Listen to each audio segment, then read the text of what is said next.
Hi friends, मैं राकेश कुमार आप सभी का आपके अपने YouTube channel target with Rakesh में स्वागत करता हूं। फ्रेंड्स, आज हम क्लास 10th की साइंस का चैप्टर नंबर 10 प्रकाश के परावर्तन तथा अपवर्तन को लेके आए हैं। यह मेरा पार्ट 3 होगा इस चैप्टर का। इसके पहले का 2 पार्ट हम अपने YouTube channel target with Rakesh पर अपलोड कर चुके हैं, जो हमारे चैनल के प्लेलिस्ट में आपको मिल जाएगा। आप वहां जाकर उन दोनों पार्ट को अवश्य देखें दोस्तों। तो इस पार्ट में हम जो सीखेंगे, उत्तल दर्पण से प्रतिबिंब बनने का नियम से स्टार्ट करते हैं। यदि दोस्तों आप चैनल पर नए आए हैं तो वीडियो के अंत तक अवश्य देखें। यदि आपको वीडियो पसंद आए तो मेरे चैनल को सब्सक्राइब करें और वीडियो को लाइक करना ना भूलिएगा। तो दोस्तों देर न करते हैं, शुरू करते हैं अपने हम। दोस्तों, आपके मन में भी ये सवाल उठता होगा कि हम लोग अवतल दर्पण में 6 कंडीशन पढ़े थे, उत्तल दर्पण में हम केवल 1 कंडीशन पढ़ेंगे, ऐसा क्यों? ये आगे हम आपको बताएंगे कि ऐसा क्यों होता है कि उत्तल दर्पण में केवल एक ही कंडीशन पे हम लोग काम करते हैं। इसमें जब वस्तु इनफाइनाइट व दर्पण ध्रुव के मध्य हो।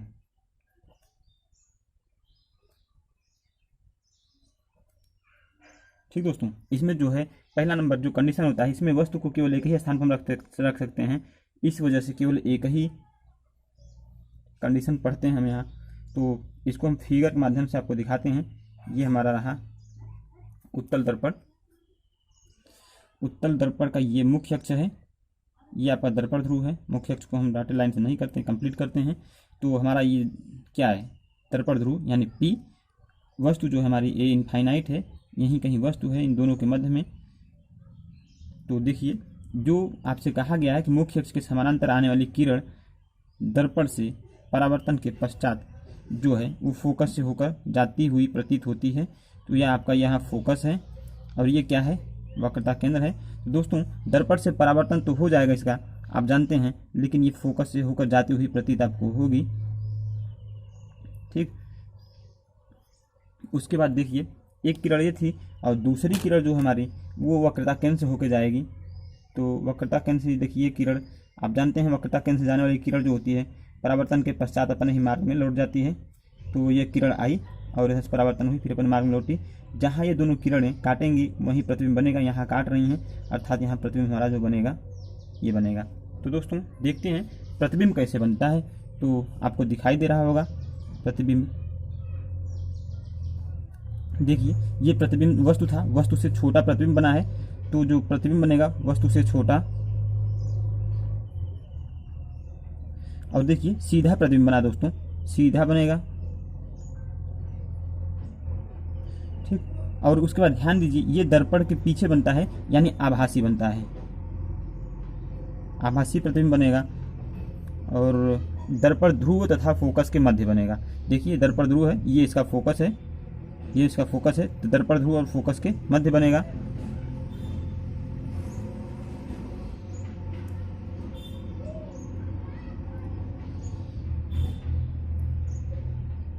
दोस्तों, आपके मन में ये कन्फ्यूजन तो जरूर आता होगा कि हम अवतल दर्पण में 6 कंडीशन पढ़े थे, उत्तल दर्पण में 1 कंडीशन क्यों? तो दोस्तों उसका मेन कारण जो है वो ये है कि जो फोकस दूरी और वक्रता केंद्र का चेंज हो जाना। पहले जो उनमें उत्तल दर्पण में, अवतल दर्पण में जो होता था दोस्तों, वो फोकस दूरी दर्पण के बाईं ओर होता था और वक्रता केंद्र भी बाईं ओर होता था। तो हम वस्तु की पोजीशन बार बार चेंज कर लेते थे। यहाँ वस्तु की पोजीशन हम कुछ नहीं चेंज कर सकते हैं, डायरेक्ट यहीं कहीं रहेगा। तो इसके वजह से केवल एक ही हम कंडीशन। तो ये था उत्तल दर्पण द्वारा प्रतिबिंब बनने का नियम। अब हम जो नेक्स्ट टॉपिक हमारा है वो है गोली दर्पण द्वारा परावर्तन में सिंबल का डिसीजन करना। गोली दर्पण में सिंबल यानी चिन्ह का निर्धारण करना। ठीक दोस्तों, गोली दर्पण में चिन्ह का निर्धारण करना, ये हमारा नेक्स्ट टॉपिक है। तो इसको हम जानने से पहले 4 पॉइंट जान लेना आवश्यक समझते हैं। जो पहला पॉइंट है हमारी, उसको हम लिखते हैं। पहला पॉइंट हमारा, वस्तु जो है दर्पण के सदैव बाईं ओर रखी जाती है। जैसे देखिए, ये वस्तु है दर्पण के सदैव बाईं ओर रखी जाती है। पहला पॉइंट जो है, वस्तु दर्पण के सदैव बाईं ओर।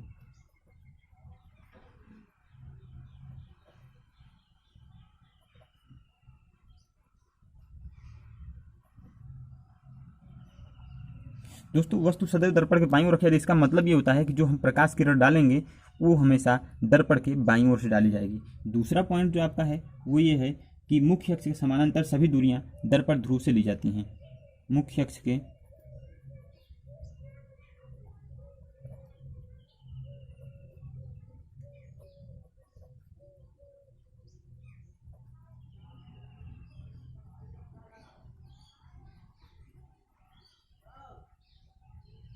ठीक दोस्तों, दूसरा पॉइंट जो है मुख्य अक्ष से समांतर सभी दूरियां जो है दर्पण ध्रुव से ले जाते हैं। देखिए ये दर्पण ध्रुव है, इसकी बीच की दूरी जो होगी दर्पण ध्रुव से इधर से ली भी जाएगी, इधर से भी दर्पण ध्रुव से ली जाएगी।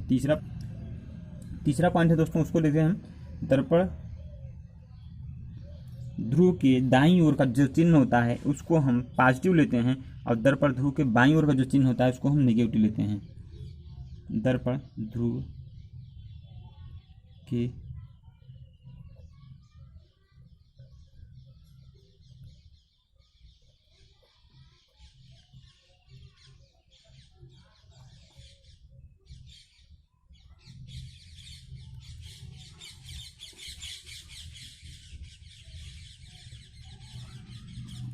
नेक्स्ट और लास्ट पॉइंट जो है दोस्तों जिसको हमें जान लेना आवश्यक है वो मुख्य अक्ष के लंबवत, यदि दूरी जो है मुख्य अक्ष के लंबवत ऊपर की दूरी जो होती है उसको पॉजिटिव लेते हैं और मुख्य अक्ष के लंबवत जो नीचे की दूरी होती है उसको निगेटिव लेते हैं।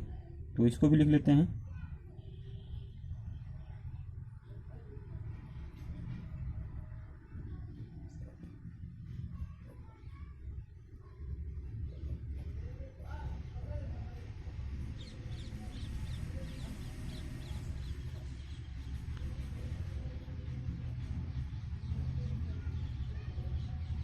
ठीक दोस्तों, मुख्य अक्ष के लंबवत ऊपर की दूरी जो होती है पॉजिटिव लिया जाता है और नीचे की दूरी जो होता है निगेटिव लिया जाता है। इसको हम एक फिगर के माध्यम से आपको दिखाते हैं कि सिंबलिंग कैसे करते हैं।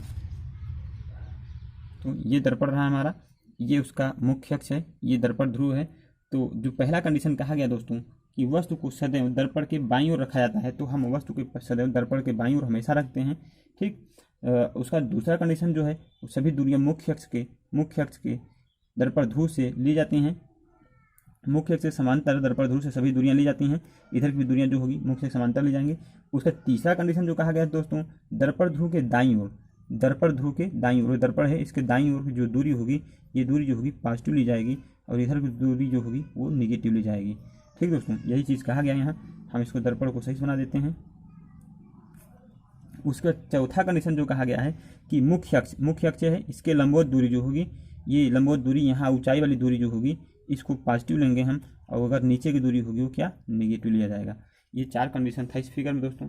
इस फिगर से हम समझते हैं दोस्तों। नेक्स्ट पॉइंट हमारा वो आता है जो वो होता है अवतल दर्पण में चिन्ह का निर्धारण करना। तो पहले आप ध्यान दीजिए कि अवतल दर्पण में वस्तु से दूरी जो होती है यू से वस्तु की दूरी, यू बराबर क्या होता है वस्तु की दूरी है, और वी बराबर जो है प्रतिबिंब की दूरी, एफ क्या होता है फोकस दूरी, डिस्टेंस।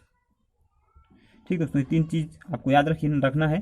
तो जो पहला होता है इसमें अवतल दर्पण चिन्ह जो होता है यू, आप ध्यान दीजिए दर्पण कोई भी हो वस्तु जो होती है दर्पण के हमेशा बाईं ओर रखी जाती है। बाईं ओर रखी गई तो इसकी क्या दूरी जो होगी ऋणात्मक ली जाएगी, अर्थात यू जो होगा ऑलवेज ऋणात्मक होगा, दर्पण कोई भी हो। ठीक, उसके बाद वी जो है वी आपका वस्तु का प्रतिबिंब। तो ध्यान दीजिए कि अवतल दर्पण में 5 कंडीशन में जो प्रतिबिंब बना था दर्पण के बाईं ओर बना था, एक कंडीशन में दर्पण के दाईं ओर बना था, तो इसमें नेगेटिव होगा सदैव, परंतु एक केस छोड़कर, एक को छोड़कर। कब छोड़ेंगे? जब वस्तु दर्पण ध्रुव व फोकस के मध्य हो। आपको याद होगा दोस्तों कि यदि हम जब यहाँ दर्पण ध्रुव और फोकस के मध्य वस्तु को रखे थे तो उसका प्रतिबिंब कहाँ बना था? दर्पण के दाईं ओर बना था। जब दर्पण के दाईं ओर बनता है तो उसका सिंबल जो होता है वस्तु का वो पॉजिटिव लिया जाएगा, तो वस्तु के प्रतिबिंब का सिंबल जो होगा उसमें पॉजिटिव आएगा हमारा। वही कंडीशन छोड़कर बाकी सभी में हमारा वी का मान भी दर्पण में अवतल दर्पण में नेगेटिव होगा। और थर्ड पॉइंट जो है आपकी फोकस दूरी। तो फोकस दूरी आप ध्यान दीजिए कि अवतल दर्पण में हमेशा फोकस दूरी एफ फोकस यहाँ रहता था, दर्पण के बाईं ओर रहता था, तो फोकस दूरी भी हमेशा अवतल दर्पण होगा सदैव। फोकस दूरी जो होती है दोस्तों आपकी अवतल दर्पण के लिए सदैव ऋणात्मक होती है, अब हम नेक्स्ट टॉपिक जो है उत्तल दर्पण के लिए सिंबलिंग कैसे करेंगे उसको हम देखते हैं। दोस्तों नेक्स्ट टॉपिक जो आपका है उत्तल दर्पण के लिए चिन्ह का निर्धारण। तो पहले हम उत्तल दर्पण को बना लेते हैं। ये रहा हमारा उत्तल दर्पण, जिससे हमें आसानी होगा चिन्ह का निर्धारित करने में। ये उसका दर्पण ध्रुव तथा मुख्य अक्ष हो गया, तो इसका यहाँ जो फोकस होगा और ये वक्रता केंद्र सी होगा। तो दोस्तों आप ध्यान दीजिए कि वस्तु आपसे पहले ही कहा गया है कि दर्पण के सदैव जो है वो बाईं ओर रखी जाएगी। हमारी ये वस्तु हुई, तो इसका मतलब ये हुआ कि u का मान जो होगा इसमें भी हमेशा ऋणात्मक ही होगा सदैव। अब आपको ध्यान देने वाली बात है कि प्रतिबिंब हमेशा उत्तल दर्पण में दर्पण के दाईं ओर बनता है, यहाँ फोकस के आसपास बनता है। तो इसका मतलब क्या हुआ, v का मान सदैव पॉजिटिव होगा आपका। नेक्स्ट पॉइंट दोस्तों जो है वो फोकस दूरी है। तो आप ध्यान दीजिए कि उत्तल दर्पण में जो फोकस दूरी होती है सदैव दर्पण के दाईं ओर बनती है, दर्पण के दाईं ओर बनती है, जिसकी वजह से फोकस दूरी भी हमेशा इसका पॉजिटिव होगा सदैव। ठीक दोस्तों, ये था चिन्ह का निर्धारण करना। अब आपका जो नेक्स्ट टॉपिक आता है वो होता है दर्पण सूत्र तथा आवर्धन का फार्मूला बताना। दोस्तों जो नेक्स्ट टॉपिक है आपका दर्पण सूत्र तथा आवर्धन। तो आप ध्यान दीजिए कि दर्पण सूत्र जो है वो आपका 1/f बराबर 1/u प्लस 1/v होता है। किसी किसी बुक में आपका ऐसे भी लिखा है 1/v प्लस 1/u बराबर 1/f। दोस्तों घबराने की कोई बात नहीं है, दोनों फार्मूले सेम हैं। सिंबल अगर यहाँ माइनस प्लस होता था तो दूसरा सोचा जाता, दोनों में प्लस हैं तो दोनों फार्मूले सेम है। आप इससे भी सॉल्व करेंगे, इससे भी सॉल्व की बात नहीं है दोस्तों। अब जो फार्मूला आपका होता है आवर्धन का, उसके बाद आवर्धन क्या होता है उसको हम लोग ध्यान देते हैं। आवर्धन है क्या, पहले इसको हम जान लेते हैं। देखिए दोस्तों, आवर्धन कुछ और नहीं है, ये जो होता है प्रतिबिंब की ऊंचाई तथा वस्तु की ऊंचाई के अनुपात को आवर्धन कहते हैं। आवर्धन क्या होता है दोस्तों, प्रतिबिंब की ऊंचाई जो होती है और वस्तु की ऊंचाई के अनुपात को आवर्धन कहते हैं। तो इसका पहले हम फार्मूला लिखने से पहले हम इसको परिभाषा लिख लेते हैं, फिर फार्मूला लिखते हैं। दोस्तों ये रहा उसका डिफिनीशन कि आवर्धन क्या होता है। प्रतिबिंब की ऊंचाई तथा वस्तु की ऊंचाई के अनुपात को आवर्धन कहते हैं, इसे स्मॉल m से व्यक्त करते हैं। तो फार्मूला जो होगा हमारा दोस्तों स्मॉल m बराबर प्रतिबिंब की ऊंचाई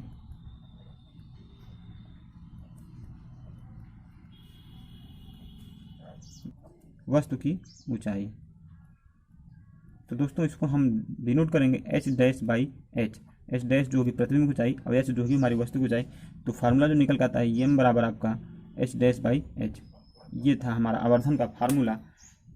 दोस्तों अब एक चीज़ आपको ध्यान देने वाली बात है, आपसे कोई पूछ सकता है कि आवर्धन का मान जो होता है, आवर्धन का मान देखिए अवतल दर्पण के लिए, देखिए पहले अवतल दर्पण के लिए, अवतल दर्पण के लिए दोस्तों देखिए प्रतिबिंब उसमें जो बन रहा था वस्तु से छोटा भी बना था, वस्तु से बड़ा भी बना था, वस्तु के बराबर भी बना था अवतल दर्पण में। तो इसका मतलब ये हुआ दोस्तों कि अवतल दर्पण जो आवर्धन का मान हो एक से कम, एक या एक से कम या एक से अधिक हो सकता है। ठीक दोस्तों, अवतल दर्पण के लिए जो आवर्धन नियम का मान होगा एक से कम या एक अधिक हो सकता है। और जो आप ध्यान दीजिए उत्तल दर्पण के लिए क्या होगा, उत्तल दर्पण जो दोस्तों प्रतिबिंब की ऊंचाई होती है हमेशा छोटा बनता है। ध्यान दीजिए आप, प्रतिबिंब की ऊंचाई उत्तल दर्पण में वस्तु से ऊंचाई से छोटा बनता है, इसलिए जो आवर्धन का मान होगा m का मान होगा सदैव एक से कम होगा, एक से कम होगा। ये नोटिंग पॉइंट है दोस्तों, ये आपसे कोई कभी पूछ सकता है, इनको आप नज़रअंदाज ना करिएगा तो ज़्यादा अच्छा रहेगा। दोस्तों अब जो हमारा है वो आवर्धन की हम इससे कंपेयर कर सकते हैं, m बराबर h डैश बाई h बराबर v बाई u। ये फार्मूला निकल के आता है, कभी कभी इस पर डायरेक्ट न्यूमेरिकल लगाए जाते हैं। दोस्तों ये था हमारा उत्तल दर्पण द्वारा बनने वाले प्रतिबिंब के नियम और उसके सूत्र, दर्पण के सूत्र तथा आवर्धन पर टॉपिक था। दोस्तों उत्तल दर्पण द्वारा प्रतिबिंब बनने का नियम का रूल तथा रेखीय आवर्धन और दर्पण सूत्र पर टॉपिक था। दोस्तों यदि आपको वीडियो पसंद आ रही हो तो वीडियो को लाइक करना ना भूलें। लाइक करने से जो होता है दोस्तों वो हमारे मन को प्रोत्साहित करता है, जिससे हम अपने अगले वीडियो को और अधिक ऊर्जा के साथ अच्छे से बनाने का प्रयास करते हैं। हाँ दोस्तों, यदि आप नए आए हैं इस चैनल पर तो चैनल को सब्सक्राइब करना ना भूलिएगा। थैंक्स दोस्तों।